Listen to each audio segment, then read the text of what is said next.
네, 이번 시간에는 데이터 유효성에 대해서 알아보도록 하겠습니다. 그 데이터 유효성이라는 것은요, 말 그대로 데이터가 내가 원하는 유효한 값들만 들어갔는가, 그것을 확인하는 것이 데이터 유효성입니다. 현재 지금 지점별 고객 예약 현황이라는 우리 데이터를 입력할 수 있는 틀을 만들어 놨고요.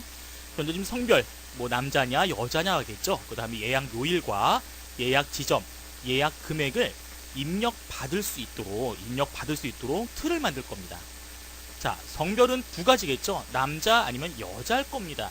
자, 우리가 입력을 해도 됩니다.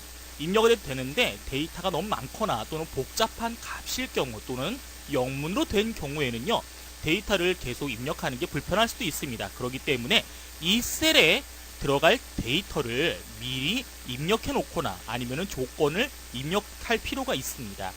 자, 그렇게 한 다음 나중에 나타나는 화살표 목록을 통해서 데이터 값을 선택할 수 있게 하는 것이 데이터 유효성이 되겠습니다. 첫 번째 C4부터 C14. 자, 이 성별이 들어갈 입력란이니까요. 여기에 들어갈 데이터는 어떤 걸까요? 뭐 여 또는 남자, 여자 이렇게 들어가겠죠. 자, 우선 블럭을 설정한 다음에요. 데이터 탭에 데이터 도구를 오시면요. 데이터 유효성 검사가 있습니다. 자, 클릭하시면 지금 보시는 것처럼 데이터 유효성 대화 상자가 표시되는데요. 자, 여기에 보면 탭이 세 가지가 있습니다. 첫 번째 이 설정 탭에서요. 범위에 입력할 데이터 값을 설정하게 됩니다. 이 두 번째 탭인 설명 메시지는요. 나중에 데이터를 입력할 때 어떻게 입력하세요 또는 무엇을 주의하세요 이러는 내용들이 나타나게 됩니다. 오류 메시지는요. 유효하지 않은 데이터가 입력됐을 때, 다시 말하면 내가 설정한 범위에 해당하지 않는 값이 들어왔을 때 오류 메시지를 표시하는 것입니다. 그 다음 마지막에 IME 모드는요. 입력할 언어를 지정하는 것인데요. 요거는 이따가 한번 보겠습니다. 자, 우선 설정을 선택하고요. 유효성 조건을 먼저 설정해야 됩니다. 제한 대상이 나와 있죠. 자, 목록을 보시면은 정수값, 소수점, 목록, 날짜, 시간, 텍스트 길이 등 여러가지 모양이 있는데요. 성별은요. 목록으로 만들어 보겠습니다. 목록은 무엇이냐? 자, 원본이 있으면은 원본이 있는 셀을 선택해도 되는데요. 직접 값을 입력해도 됩니다. 어떻게? 남자, 그 다음 콤마, 여자. 자, 콤마는요. 쉼표는 여러 값을 입력할 때 사용합니다. 다시 말하면요. 목록을 제한 대상으로 할 건데요. 원본, 즉 입력되는 데이터는 남자 또는 여자만 입력받겠다라는 것입니다. 자, 이 상태에서 확인 버튼 클릭하시면요. 지금 목록 버튼이 나타난 것을 알 수가 있습니다. 자, 블럭을 해제하고요. C4셀에 표시된 목록 버튼을 클릭하니까요. 남자와 여자가 표시되게 됩니다. 자, 김미영 여자겠죠? 자, 아래쪽도 한번 해볼까요? C5. 자, 목록이 표시되니까요. 전화진 여자. 자, 이런 식으로 해서 이 목록을 이용해서 데이터를 입력할 수가 있습니다. 자, 또는요. 직접 여러분들이 남자, 여자 입력하셔도 상관없습니다.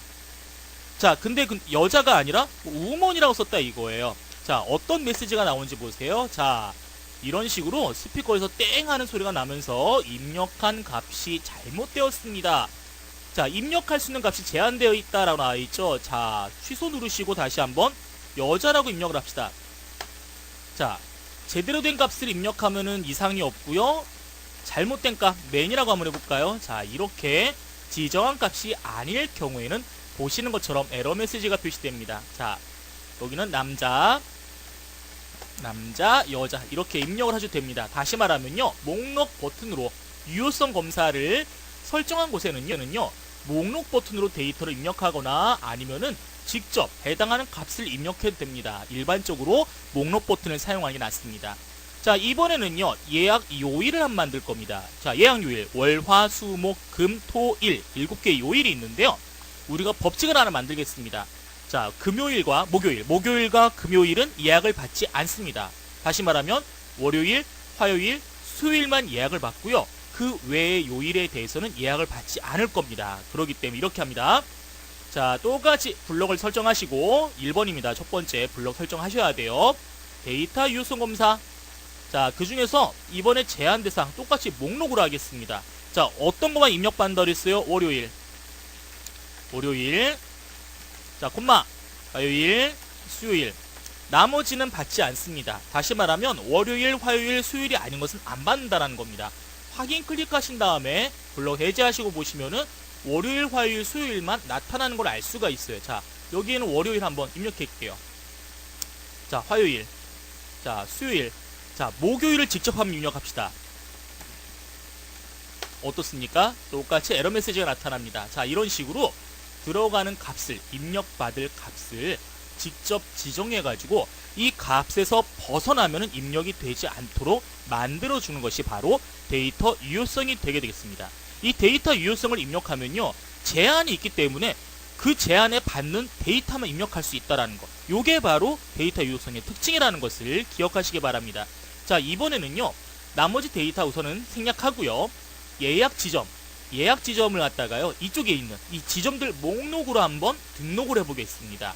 자, 똑같이 첫 번째 입력받을 곳을 블럭 설정한 다음에요, 유효성 검사에서 똑같이 아까 사용했던 목록을 한번 사용해 보겠습니다. 근데 아까 정별이나 예약 요일을 입력할 때 직접 값을 입력했죠. 자, 원본을 클릭하고요, 데이터가 있는 이 부분들 일산, 강북, 종로, 역삼 지점이 입력된 곳을 드래그해서 블럭을 설정해 주니까 자동으로 원본이라는 곳에 셀 주소가 삽입되게 됩니다. 자, 보시면 알다시피 절대 참조로 달러가 붙어 있죠. 자, 이게 붙어 있는 것은 어디서든지 이 부분들의 위치가 바뀌지 않도록 하려는 목적입니다. 자, 참조 방식에 대해서는 여러분들이 다시 한번 기억해 주시기 바랍니다. 이 상태에서 확인을 클릭하니까요, 자, 똑같이 화살표 목록 버튼이 나왔죠. 이 4셀에서 클릭을 해보니까 일산, 강북, 종로, 역삼 지점, 자, 이쪽 필드에 있는 게 그대로 나타났다라는 겁니다. 일산 지점, 강북, 종로, 역삼 이렇게 입력을 할 수가 있습니다. 나머지도 마찬가지인데요. 자, 만약에 일산이 바뀌었다라고 합시다. 여기를 강남 지점으로 바꿔볼게요. 자, 강남 지점, 자, 목록 어떻게 됐을까요? 똑같이 목록에도 강남 지점이 표시가 되는 겁니다. 그렇기 때문에 이렇게 변경되는 값들은 여러분들이 처음에 주의해서 입력하셔야 돼요. 나중에 일산이 바뀌지가 않잖아요. 왜? 첫 번에 일산으로 했기 때문에 그대로 있는 겁니다. 그렇기 때문에 이렇게 먼저 입력한 값들이 나중에 유효성 검사를 바꿔서 변경됐을 때, 근데 이전에 입력한 값이 변경되지 않았을 때, 이런 부분들은요, 조금 후에 우리가 중복 데이터 또는 뭐 잘못된 데이터를 확인할 때 한번 알아보도록 하겠습니다. 이번엔 정수값을 이용해서 데이터 유효성 검사를 하는 방법에 대해서 알아보도록 하겠습니다. 자, F4에 들어갈 곳은요, 예약 금액입니다. 자, 우리가 예약을 하기 위해서요, 3만원 이하는 예약을 받지 않을 거예요. 다시 말하면요, 예약 금액을 3만원 이상을 받을 겁니다. 자, 어떻게 하느냐? 자, 똑같이 첫 번째 할 건 뭐죠? F3부터 F4부터 F14까지 블럭을 설정하고요, 데이터의 유효성 검사 클릭합니다. 자, 대화상자에 보면요, 제한 대상이 여러 가지가 있어요. 나중에 사용하시다 보면요, 여러분들 날짜나 시간을 가지고도 검사를 할 수 있습니다. 유효성을, 조건을 설정할 수도 있습니다. 그 중에 지금은요, 정수를 한번 선택할게요. 정수는요, 얼마부터 얼마까지, 최소값부터 최대값까지 이렇게 범위를 갖다 지정할 수도 있어요. 그 안에 범위가 아닌 것들은 이게 뭐 예약이 되지 않게, 다시 말하면 입력이 되지 않도록 만드는 겁니다. 자, 제한 방법을 보면요, 제외 범위 또는 같을 경우 또는 다를 경우, 자, 저는요 이걸 하면서 보겠습니다. 크거나 같다라는 거겠죠. 얼마보다 우리가 아까 룰을 만들었어요. 얼마? 최소 3만원 이상이 돼야지만 예약을 받겠다라는 것입니다. 자, 3만원 입력했고요, 확인 버튼 누르겠습니다. 자, 아직 입력이 안 됐나봐요. 다시 한번 보겠습니다. 자, 데이터 유효성 검사. 자, 최소가 3만원. 자, 확인 버튼 누르니까 목록이 안 나와요. 왜 안 나올까요? 목록이 나올 수가 없는 게, 우리가 아까는 여러 개의 목록이 있었는데 얘는 3만원 이상만이기 때문에 목록이 나올 수가 없는 겁니다. 다시 말하면 목록이 나오지 않는 것이 정상입니다. 자, 그러면 이게 에러가 나는지 안 나는지 확인해 보겠습니다. 우선 3만원 입력해 보겠습니다. 자, 제가 미리 이 파일에다가요, 이 부분에 제가 회계 형식의 서식을, 셀 서식을 적용해 놨어요. 그래서 이 원표시 기호가 나오는 겁니다. 자, 3만원 입력했을 때 이상 없었네요. 자, 35,000원. 자, 이상 없습니다. 그럼 29,000원. 3만원이 되지 않는 값을 입력하면요, 이렇게 에러 메시지가 표시됩니다. 25,000원. 예, 똑같이 에러 메시지가 표시됩니다. 취소를 누르거나 X를 누르면은 자동으로 값도 사라지겠죠. 자, 그런데 이 에러 메시지를 변경하는 방법을 한번 알아보려고 그래요. 자, 다시 한번 유효성 검사가 들어간 곳을 블럭을 설정하고요. 다시 유효성 검사를 클릭합니다. 데이터 유효성 대화 상자에 보시면요, 이 설명 메시지와 오류 메시지가 나타나게 됩니다. 자, 설명 메시지는요, 셀을 선택했을 때 메시지가 나오는 거고요. 오류 메시지는 조금 전처럼 에러가 났을 때 메시지를 말하는 겁니다.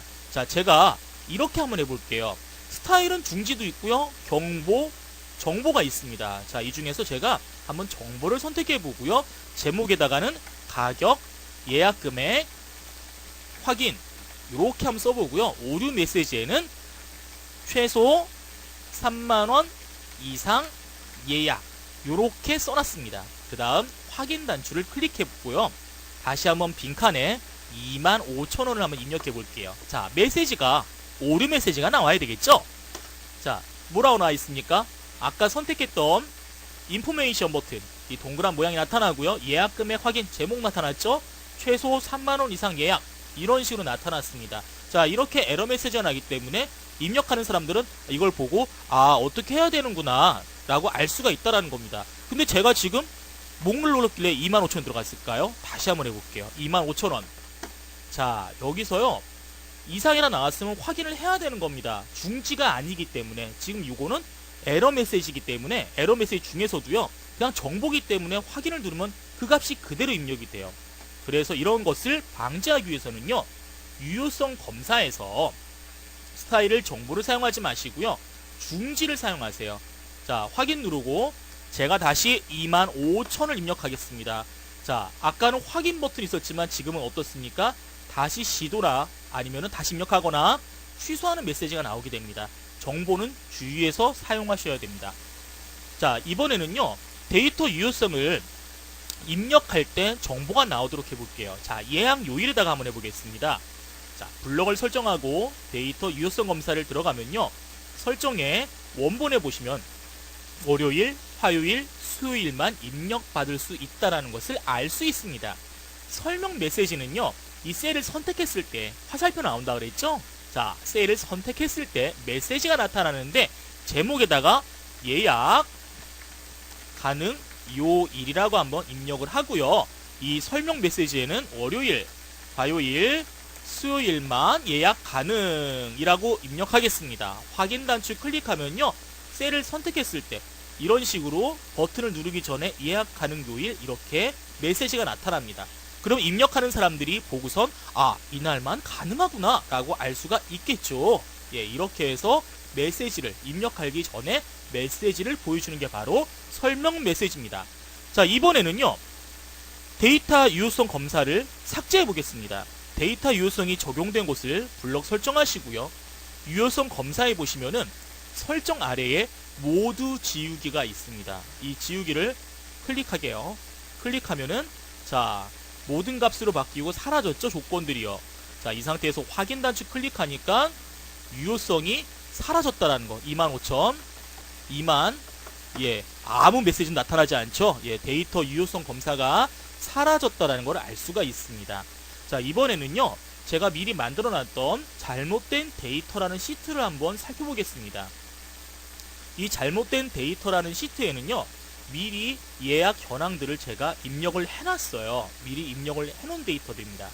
자, 이 데이터를 왜 입력했냐면요, 데이터가 잘못 입력됐을 때 어떻게 작용하는지를 보라라는 겁니다. 자, 예약 요일 아까 했던 우리가 룰을 한번 다시 한번 기억하겠습니다. 예약 요일이 언제 된다 그랬죠? 월요일, 화요일, 수요일만 가능하다 그랬죠. 근데 여기에 보면요, 금요일하고 목요일도 있어요. 미리 제가 데이터를 입력해 놨어요. 자, 블럭을 설정하고요. 자, 다른 곳에는 유효성 검사가 설정이 되어 있습니다. 설정이 되어 있는데 여긴 설정이 안 되어 있거든요. 화살표 안 나오잖아요. 그렇죠? 블럭 설정하고요. D4부터 D14까지 블럭을 설정한 다음에 데이터 유효성 검사 클릭. 자, 이번에 제한 대상을 어떻게 할 거냐면요, 목록으로 할 겁니다. 목록을 선택하고 원본에다가 월요일, 화요일, 띄어쓰기 안 합니다. 수요일이라고 입력하고 제가 이제 확인 단추 클릭하겠습니다. 클릭. 자, 화살표가 표시됐어요. 근데 문제는요, 유효성 검사를 설정하기 전에 미리 데이터를 다 입력했다라는 거예요. 즉, 데이터가 입력됐는데 잘못된 데이터들이 입력되어 있다는 겁니다. 어떤 거요? 바로 요 데이터들이에요. 금요일과 수요일, 목요일, 여기도 있네요. 금요일. 이 4개의 데이터들은 잘못 입력된 데이터로 봐야 됩니다. 하지만 미리 입력된 데이터를 잘못되는지 잘못되지 않았는지 확인하는 건 눈으로밖에 할 수가 없다라는 겁니다. 그럼 데이터 유효성 검사를 하는 목적이 없다라는 거겠죠. 그래서 데이터 유효성 검사에서는요, 자동으로 잘못 입력된, 다시 말하면 정의하지 않은 데이터들이 입력된 셀을 자동으로 찾아주는 기능들이 있습니다. 그 기능들은 어디 있느냐? 데이터 유효성 검사 보시면요, 이 메뉴가 아이콘이 위아래로 나눠진 걸 알 수가 있습니다.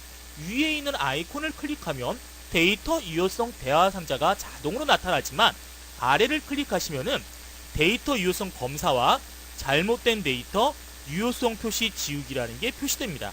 자, 이 중에서요, 잘못된 데이터를 한번 선택해 보겠습니다. 자, 잘못된 데이터를 선택해 보니까 어떻게 됩니까? 금요일, 목요일, 금요일. 자, 이런 식으로, 제가 아까 수요일을 잘못 봤네요. 금요일, 목요일, 금요일, 이렇게 3개의 데이터가 잘못됐다라고 표시를 하게 됩니다. 자, 그럼 여러분들이 이걸 보고 이거는 잘못한 거니까 고쳐야 되겠구나, 다른 요일로 고쳐주시면은 사라지게 됩니다. 또는 그냥 확인만 하시고 여러분들이 이거 넘어가 되겠다 라고 생각하신다면요, 다시 데이터 유효성 검사 아래에 보시면 유효성 표시 지우기라고 있습니다. 이거를 지우시면은 자동으로 표시됐던 빨간색 동그라미들이 사라지게 됩니다. 이런 식으로 데이터 유효성 검사를 이용하시면요, 그 셀에 미리 설정한 값들만 들어가기 때문에 그 외의 값들이 들어가지 않도록 미리 설정을 할 수가 있습니다. 하지만 여러분들 주의하실 점은요, 아까 지점명을 바꿨거나 지금처럼 예약 요일을 봐서 아시다시피 유효성 검사는 미리 설정을 하는 게 좋습니다. 미리 법칙, 룰을 설정하고 해야지 나중에 이거는 잘못됐네, 지점 이름이 바뀌었네, 변경하시면요, 잘못된 데이터를 다 확인하셔가지고 동그라미 표시하시고 수정을 하셔야 될 필요가 있어요. 더 귀찮은 작업이 될 수 있기 때문에 가능하시면 이런 룰들은 미리 설정을 하시고 그 다음에 작업을 하시는 게 더 편리한 방법입니다. 자, 데이터 유효성 검사 표지를 우선 지운 다음에요, 이번에는 데이터들을 좀 한번 분석을 해보겠습니다. 어떤 데이터? 여기에 보시면요, 고객 이름이 중복이 되는 게 있을 겁니다. 어떻게 중복될까요? 여러분들 한번 눈으로 확인해 보시기 바랍니다. 자, 어떤 데이터가 중복되고 있는지 한번 확인해 보세요. 보이십니까? 두 사람의 데이터가 중복이 되어 있어요. 2번 나왔다는 소리겠죠? 어딥니까? 바로 김미영과 전화진입니다. 자, 이 데이터들을 선택해 보니까, 자, 월요일, 화요일에 예약을 했고요. 일산과 강북 지점에 각각 3만원과 35,000원을 예약을 했습니다. 근데 이 데이터가요, 여기 또 있어요. 김미영, 전화진. 자, 일산, 강북 지점 요일도 같고요, 예약 금액도 같습니다. 자, 이 2개의 부분들이 겹치는데요. 그럼 이거를 일일이 여러분들이 눈으로 확인한다, 이거는 어려울 수 있습니다. 많은 양의 데이터를 입력할 때 중복이 될 수도 있습니다. 또는 한 사람이 여러 부서에 해당하거나 여러 조건에 해당하거나 이렇게 자기가 중복되어 있을 때 데이터 값들도 중복돼서 나타날 수 있습니다. 이런 중복된 데이터를 자동으로 없앨 수가 있는데 바로 중복된 항목 제거입니다. 자, 중복된 항목 제거를 클릭하면요, 자동으로 데이터베이스에 해당하는 범위를 선택한 다음 중복된 항목 제거라는 대화 상자가 표시되게 됩니다. 기본값으로 모두 선택이 되어 있는데요, 저는 모두 선택 우선 취소하겠습니다. 중복된 항목을 찾을 데이터 값으로 어떤 것을 선택하느냐? 고객명을 선택하겠습니다. 자, 대부분 독특한 값, 다시 말하면 다른 사람과 비교되는 나만의 값을 이용하는 게 가장 좋습니다. 그 중에 한 가지가 바로 사람의 이름입니다. 또는 고유한 값도 뭐가 있습니까? 주민등록번호라든지 생년월일이라든지 좀 겹치기가 어려운 나만의 값을 이용하는 게 효과적입니다. 자, 만약에 성별로 한다 그러면요, 문제가 크게 될 거예요. 남자하고 여자 딱 2가지밖에 없기 때문에. 그래서 제가 고객명만 선택한 다음에 확인 단추를 클릭하겠습니다. 자, 데이터가 어떻게 변화하는지를 보시기 바랍니다. 확인 단추를 클릭하니까요. 자, 두 개의 중복된 값이 검색되어 제거했다라고 되어 있습니다. 자, 김명 전화진 중간에 있었던 게 사라졌어요. 사라지고 나머지 데이터가 위로 올라갔습니다. 자, 이렇게 이름이 같은 사람의 중복값을 자동으로 찾아서 삭제를 하게 됩니다. 자, 이렇게 중복된 항목도 제거할 수가 있었습니다. 데이터 유효성 검사는 여러분들이 양식을 만들 때 많이 사용하게 됩니다. 자주 만들거나 자주 사용하게 되는 양식들, 또는 데이터 입력이 어려웠거나 까다로울 경우, 이럴 경우에 데이터 유효성 검사를 활용해 보시기 바랍니다.